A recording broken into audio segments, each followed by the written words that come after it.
Important questions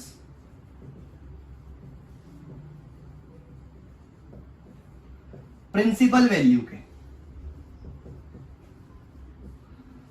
ठीक है, principal value के कुछ इंपॉर्टेंट क्वेश्चंस, और मैं वो क्वेश्चंस ले रहा हूं जो 360 से बड़े एंगल थे, जो 360 से बड़े एंगल थे। तो जब भी आपके सामने कोई ऐसा एंगल आ जाता है जो 360 से बड़ा होगा, यानी कि वो जो क्वाड्रेंट में नहीं लाई कर रहा, तो क्या प्रॉब्लम करेंगे, उसके अंदर कैसे सॉल्व करेंगे।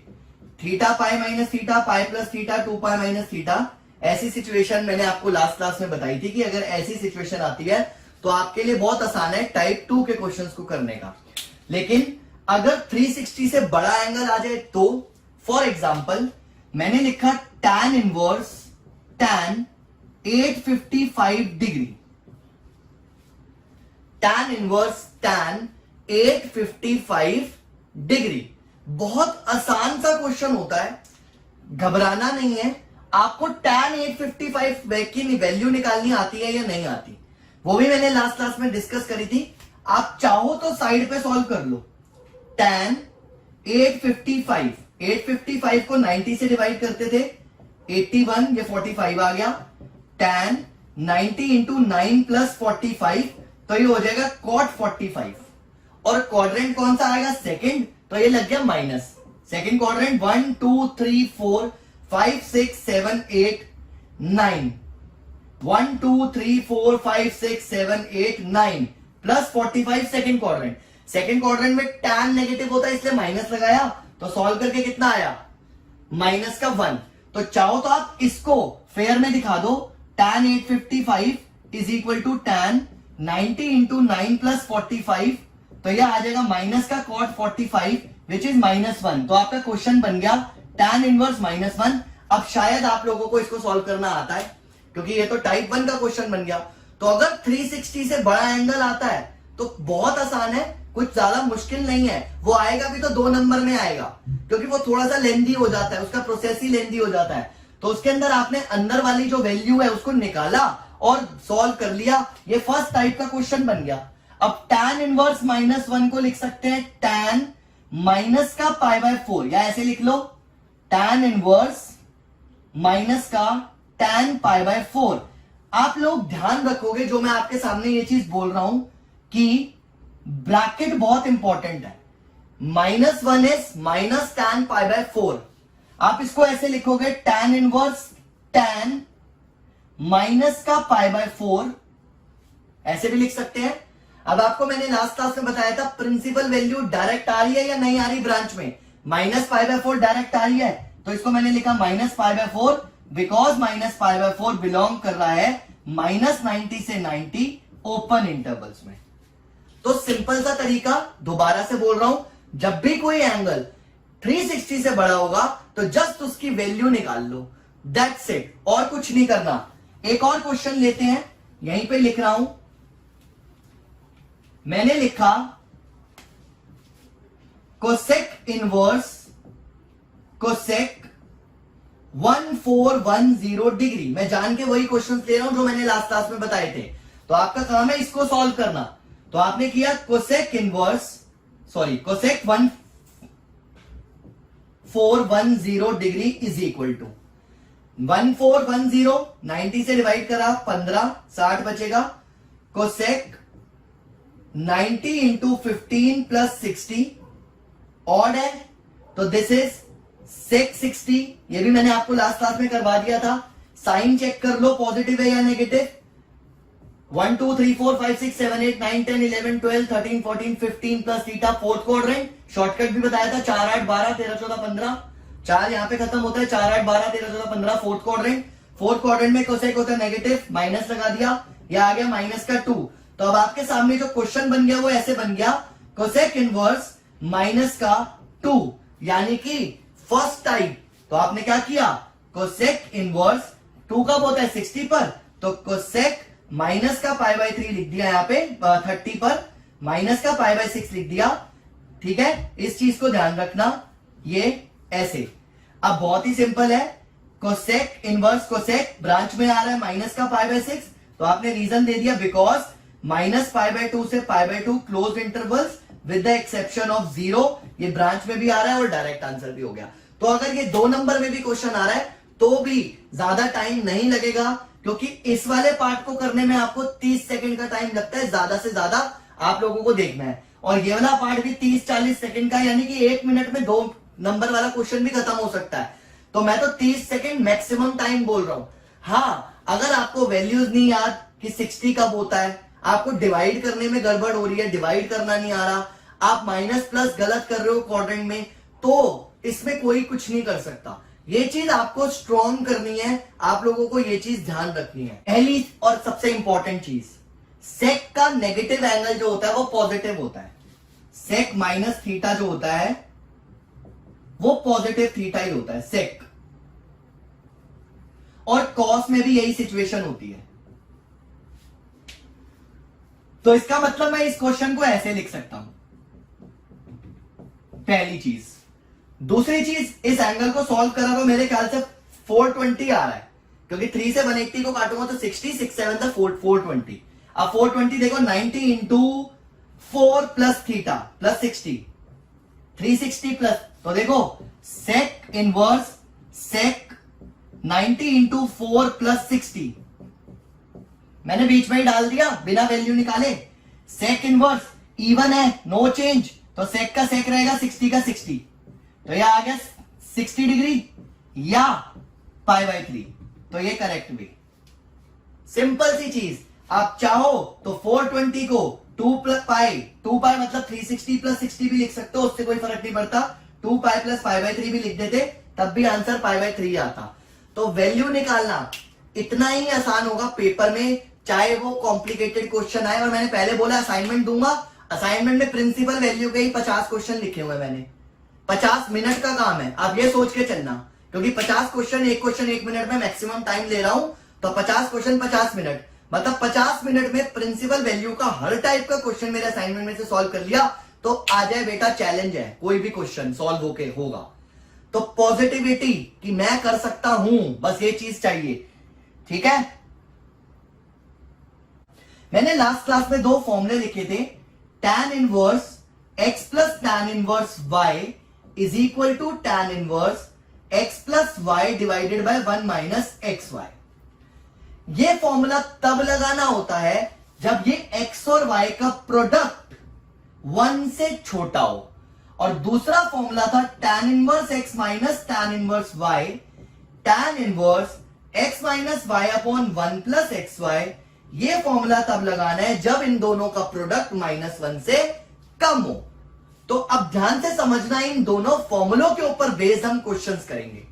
पहला क्वेश्चन मैंने लिखा tan inverse 1/3 plus tan inverse 1/2 की वैल्यू बताओ। ठीक है, मैंने क्वेश्चन लिखा tan inverse 1/3 plus tan inverse 1/2 की वैल्यू बताओ। आप लोग कर कर देखोगे, मैं पहले बता रहा हूं, अगर मुझे पेपर में टेस्ट में ये चीज नहीं करी हुई मिली तो मैं क्वेश्चन काट दूंगा पूरा, फिर बाद में मत बोलना सर भूल गए थे, क्योंकि मैं नहीं चाहता बोर्ड में किसी का क्वेश्चन गलत हो। तो इस चीज को ध्यान रखना, 1/3 इंटू 1/2 इज 1/6, ये लेस देन 1 है। तो ये करोगे तो याद रहेगा कि अगर xy लेस देन 1 होता है तभी ये फॉर्मूला लगाना है, वरना नहीं लगाना, वरना कुछ और करना है। ठीक है, तो इस चीज को ध्यान रखना। तो tan inverse x plus tan inverse y is tan inverse x plus y upon 1 minus xy। तो यह आ गया tan इनवर्स 5/6 अपॉन 5/6 काट कर tan इनवर्स 1, और प्रिंसिपल वैल्यू का क्वेश्चन बन गया, is equal to tan inverse tan π/4 which is π/4 because π/4 belongs to -90 to 90 open interval. 99% बच्चे जो है वो ये नहीं लिखते सॉरी 99% बच्चे ये नहीं लिखते, तो वो 1% बच्चा ही बचता है जो 100 नंबर लाता है। तो मुझे इंप्रेशन डालना है टीचर के ऊपर पूरा, ये रीजन देना है, ब्रांचेस याद करनी है, चाहे 1 नंबर का क्वेश्चन हो, 2 नंबर का क्वेश्चन हो, 4 नंबर का क्वेश्चन हो, रीजन देना है ताकि मेरे 100 नंबर अगर बन रहे हो ना तो वो 99 ना करे, ये चीज ध्यान रखना। तो हो सकता है वो इसी क्वेश्चन को ऐसे दे दे, prove that this is equal to π/4। Basic से क्वेश्चंस कर रहे हैं, कॉम्प्लिकेटेड क्वेश्चंस नहीं कर रहे अभी।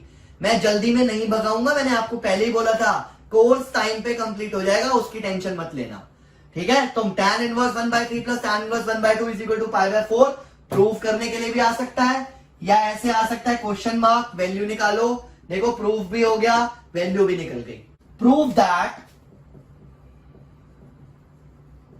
tan inverse 2/11 plus tan inverse 7/24 is equal to tan inverse 1/2।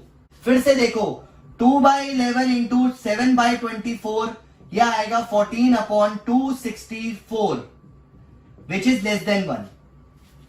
14 divided by 264 which is obviously less than 1, क्योंकि जब डिनोमिनेटर बड़ा होता है न्यूमरेटर से तो वो लेस देन 1 ही होता है, ये ध्यान रखना, ठीक है। कंफ्यूजन नहीं होनी चाहिए, डिनोमिनेटर बड़ा है न्यूमरेटर से तो वो लेस देन 1 ही आएगा। तो ये लेस देन 1 आ रहा, मतलब फॉर्मूला लगा सकता हूं tan inverse x plus tan inverse y।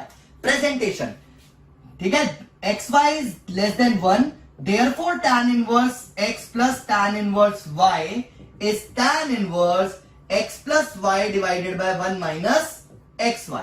Formula लिखा, एक और अच्छा इंप्रेशन। अब फॉर्मूले में वैल्यू डाली लेफ्ट हैंड साइड में, left hand side tan inverse 2/11 plus tan inverse 7/24 is equal to tan inverse 2/11 plus 7/24 divided by 1 minus 2/11 divided by 7/24। अब यहां पर आप लोगों को मेरी बात समझ में आएगी, बहुत इंपॉर्टेंट, कि मैं जो आपको बातें बताता हूं ना वो मैंने सब ट्राई कर रखा है अपने ऊपर, वो सब कर रखा है कि बच्चों की गलतियां कहां होती है वो यहां चेक होगा। अब मैं आपको एक चीज बताता हूं, देखो जब भी ऐसा क्वेश्चन आता है ना तो ये काटना नहीं है, देखा है ना 2 से 24 कट रहा है। कई बार ऐसी सिचुएशन आ जाती है, बहुत इजी हो जाता है काटने के बाद डिनोमिनेटर, लेकिन आपको काटना नहीं है, क्योंकि मैंने आपको क्या बोला कि मैंने सब ट्राई कर रखा है। अब आप इसी क्वेश्चन को 2 पार्ट में डिवाइड करना, एक बार काट के करना, एक बार बिना काटे करना, देखना किसमें ज्यादा टाइम लग रहा है, स्टॉप वॉच लगाकर चेक करना, देखना किसमें ज्यादा टाइम लग रहा है, किसमें कम टाइम लग रहा है, देखना किसमें 2 स्टेप फालतू हो रहे हैं, किसमें कम हो रहे हैं। तो आपको बिना काटे करना है, इसको सिंपल फॉर्म में, सिंपलेस्ट फॉर्म में नहीं लेके जाना। और ये मेरी बातें बहुत इंपॉर्टेंट है क्योंकि ये सब ट्राई की हुई हैं।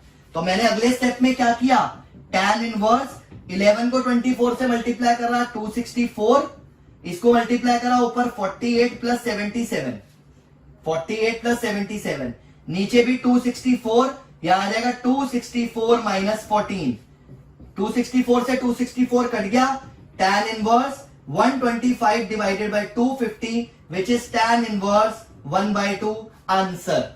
अब आप लोग खुद देखना, आपको पता चल जाएगा कि मैं जो बोलता हूं वो सही बोलता हूं या नहीं बोलता।